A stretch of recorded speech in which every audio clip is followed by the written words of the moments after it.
Hello friends, welcome to Homemakers Bowl. இன்னைக்கு நம்ம சேனல்ல நம்ம பார்க்க போற ரெசிபி அவல் பொரிய கார பொரியா செய்யறது எப்படின்னு தான். நம்ம ஏற்கனவே அவல் பொரி உருண்டை இனிப்பு உருண்டையும் கார்த்திகை அப்பமும் நம்ம ஏற்கனவே அப்லோட் பண்ணியிருக்கோம்.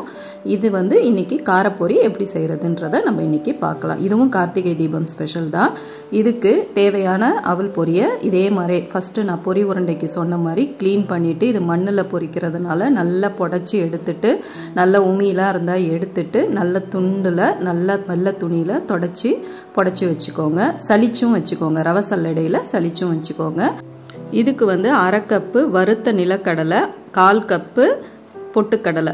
நம்ம இதுக்கு தேவையான காரத்துக்கு மிளகுத்தூள், தனி மிளகாய்த்தூள், மஞ்சள் தூள், மோர் மிளகா கிள்ளி வச்சுருக்கேன். இதெல்லாமே உங்கள் தேவைக்கேற்ப நீங்கள் காரத்துக்கேற்ப எடுத்துக்க வேண்டியதான். இந்த இதுவும் நமக்கு கடுகு, உளுத்தம்பருப்பு, கருவேப்பிலை அது தேவை.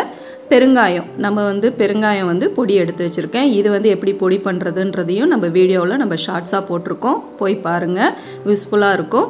இப்போ இந்த அவல் பொரிக்கு தகுந்த இது தான் நான் சொல்கிறேன். இப்போ இந்த 4 கப்பு அவல் பொரி அதுக்கான ரேஷியோஸ் தான் இப்போ இது நான் சொல்லியிருக்கேன். நீங்கள் எவ்வளோ பொரி எடுக்கிறீங்களோ அதுக்கு தகுந்த மாதிரி கூடுதலாகவும் குறைச்சலாகவும் நீங்கள் சேர்த்துக்கலாம். இப்போ ஒரு வாணலில் 3 டேபிள் ஸ்பூன் எண்ணெய் விட்டுக்கிட்டு 1 டீஸ்பூன் கடுகு, 1 டீஸ்பூன் உளுந்து தாளிச்சிக்கோங்க. அது நல்லா பொரிஞ்சதுக்கப்புறம் மோர் மிளகாவை இப்போ நம்ம சேர்த்துக்கலாம். மோர் மிளகா ஒரு 5 மோர் மிளகா நான் கிள்ளி வச்சுருக்கேன், அதை நான் சேர்த்துக்கிறேன். நான் 4 கப்பு பொரிக்கு தான் இப்போ இந்த அளவெல்லாம் சொல்லிகிட்டு இருக்கிறேன். கருவேப்பிலை கிள்ளி சேர்த்துக்கலாம்.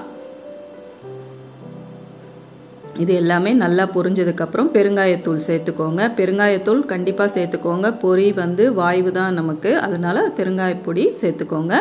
கூடவே வறுத்த நிலக்கடலை தோல் எடுத்துட்டு வச்சுருக்கேன். பொட்டுக்கடலையும் அதே மாதிரி சேர்த்துக்கலாம். இது எல்லாத்தையும் நல்லா வறுத்து விடுங்க.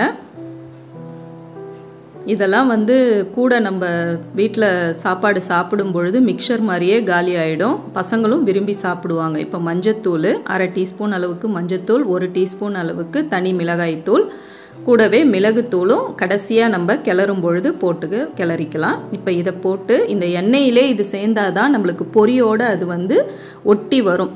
அதனால தான் பொரி போடும் பொழுது இந்த தூளெல்லாம் போடக்கூடாது. எண்ணெயிலே உப்பு, இப்போ இந்த உப்பும் தேவையான அளவு உப்பும் நம்ம சேர்த்துட்டோம். இப்போ இது எல்லாமே அதே மாதிரி எண்ணெயிலே போட்டுருங்க. அப்போ தான் கலரும் கிடைக்கும், நமக்கு அந்த பொரியோடையும் அது சேர்ந்து வரும். இப்போ எடுத்து வச்சிருக்கிற சுத்தம் பண்ணி வச்சிருக்கிற பொரியை நம்ம சேர்த்துடலாம். கார்த்திகை தீபத்துக்கு அவல் பொரி தான் எப்போவுமே செய்யணும், அரிசி பொரி செய்யக்கூடாது. கூட நெற்பொரி சேர்த்து செய்யணும். ஆனால் நெற்பொரி நான் சேர்க்கலை, நான் அவல் பொரியிலே இப்போ எல்லாமே உங்களுக்கு செஞ்சு காமிக்கிறேன். இப்போ இது எல்லாத்தையும் நல்லா இந்த மாதிரி கிளறி விடுங்க. அடுப்பு ஆன்லே தான் இருக்குது. நல்லா இந்த மாதிரி கிளறி விட்டுட்டு கடைசியாக மிளகுத்தூள் தூவி எடுத்து வச்சோம்னா சூப்பரான அவல் காரப்பொரி சூப்பராக ரெடி ஆயிடுச்சு. இது ஆறுனதுக்கப்புறம் ஏர்டைட் கண்டெய்னரில் வச்சு 2 வாரம் கூட நீங்கள் பயன்படுத்தலாம். இந்த கார்த்திகை தீபத்துக்கு இந்த காரப்பொரியை செஞ்சு பார்த்து நீங்களும் நல்லா என்ஜாய் பண்ணுங்கள். Happy Karthigai Deepam. Thank you friends.